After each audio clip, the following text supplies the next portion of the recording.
Hello and welcome to the Little Wolf Knits. Thanks so much for stopping by my channel today, where I will be showing you a tutorial for a pretty simple technique that's used in my newest garment pattern, the Twisted T-shirt by the Little Wolf Knits. So here I have one cake of Low Tide on my sunfish base, which will be my ribbing color, my contrast, and one cake of Chicago, which is a mystery club. I think this is from February from the Open Road. That will be my main color for this top. I also have my needles, which are a US 3, a 3.25 millimeter interchangeable Chiagu. I have a 5-inch tip set. And I really like this method because you can use the yarn and the ribbing needles that you'll be using. You don't need any waste yarn. You don't need any extra material. You just need whatever you need for the pattern. This is actually going to be a tutorial based on the tubular cast-on method of Andrea Mowry. She has a video too. If you're just doing a regular 1x1 rib, her video is perfect for that. This will be based on that with a slight modification that I needed for my pattern when I was doing a 1x1 rib, but I was doing a twisted rib or a half twisted rib. So I was knitting all of the knit stitches through the back loop. In order to make sure that that tubular edge was really seamless, I wanted to make sure that my cast on reflected that tubular stitch.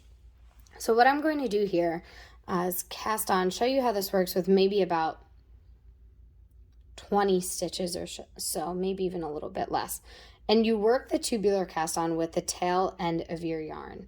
So I'm going to take that and estimate about 20 stitches. If you don't know how, you could wrap that around your needle about 20 times. I'm going to create a slip knot and I'm going to slide that onto my needle and tighten that up because that's going to be the first stitch of our cast on. So I'm going to take the tail end and keep it on the top, and the bottom end, or the working end that's connected to the ball, will stay on the bottom. I'll stick my index and my thumb through and separate that out like a V. I like to use my pointer finger to hold this stitch in place and the rest of the stitches as I add them on so they don't twist, because that sometimes can be messy with a tubular cast on. Because this is the first stitch, this will act as a knit stitch, so we're going to create a purl stitch first. So we're going to take the tip of this needle and put it under the top and over the bottom, and then pull it around and back under the top. So now we've created a purl stitch. You can tell it's a purl because you have this yarn, the tail end in front, like that little purl bump. So then we're going to do a knit stitch. We're going to do the opposite. So we're going to come down under the bottom, over the top, and then back under both of them. And that's going to create a knit stitch. You can see it there. So we'll continue working like this until I said we have about 20 stitches on our needle. So that's 4 knit, purl, gives us 6, and I hold my stitches here. 7, 8, 9, 10, 11, 12, 13, 14, 15. Let's do, I lost it. Let's do 16 for this cast on because that's all we really need for this tutorial. And now this last tail end here is actually loose. I'm going to continue wrapping it. If we let go of it, it really loosens up this last stitch we made. So I'm going to continue wrapping it around and hold it against the needle with my pointer finger. Then I'm going to turn the work, and we're going to do 2 setup rows, you can call them. Make sure it's stayed wrapped around. I'm just going to move this back over to my right side. And so now these setup rows are going to be worked before we join in the round. So this first row is going to look really exactly the same as if you're doing a normal tubular cast on. You'll notice all of the knit stitches are actually twisted, so you'll have to knit into the back loop in order to untwist that knit stitch. And then we're going to pull our yarn, our working yarn, to the front, slip the next stitch, and move the working yarn to the back. And then again, we're going to knit through the back loop here. We're going to pull the yarn to the front, slip the stitch with the yarn in front, and move it to the back. And we're going to continue like that across the 16 stitches that we have here.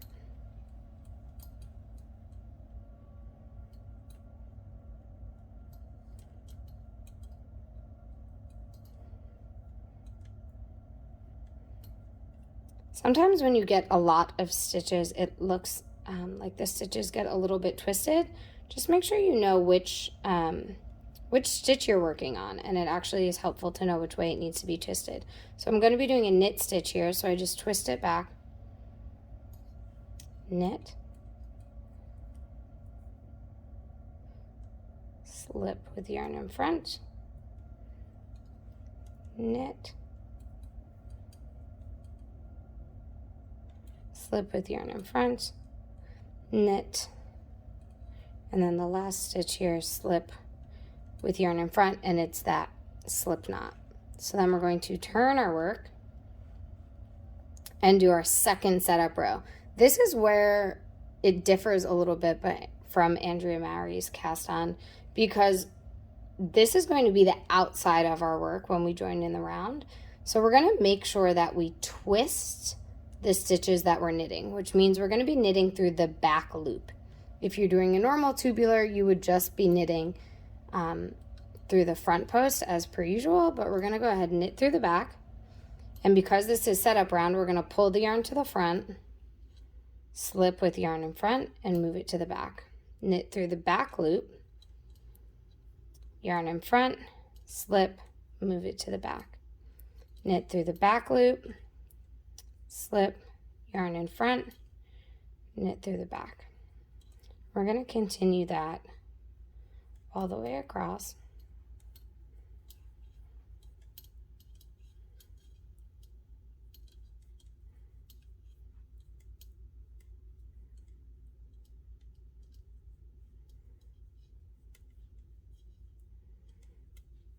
And then what I like to do with the last stitch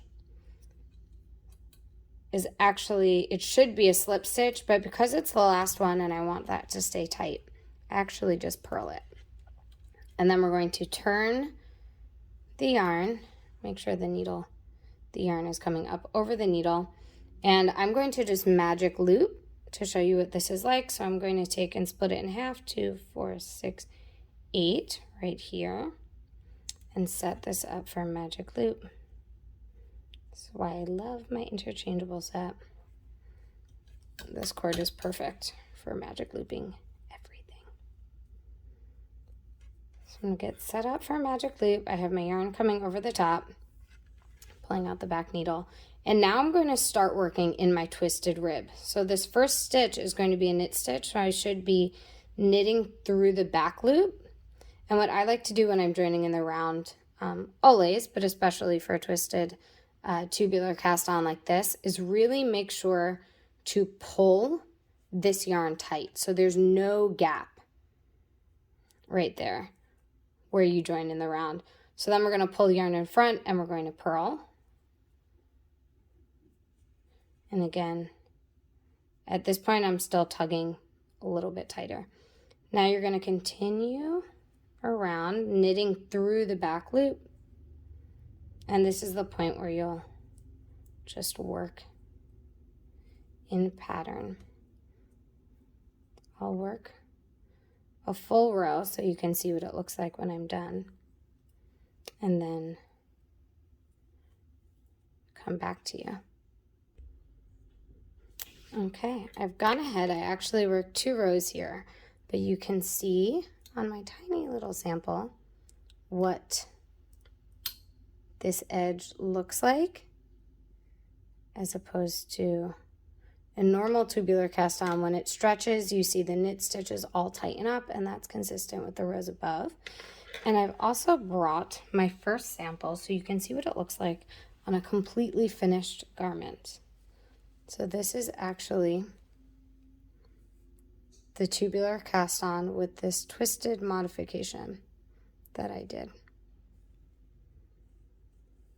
And you can see it really continues the stitch pattern beautifully. And this colorway here is Love That Journey for me.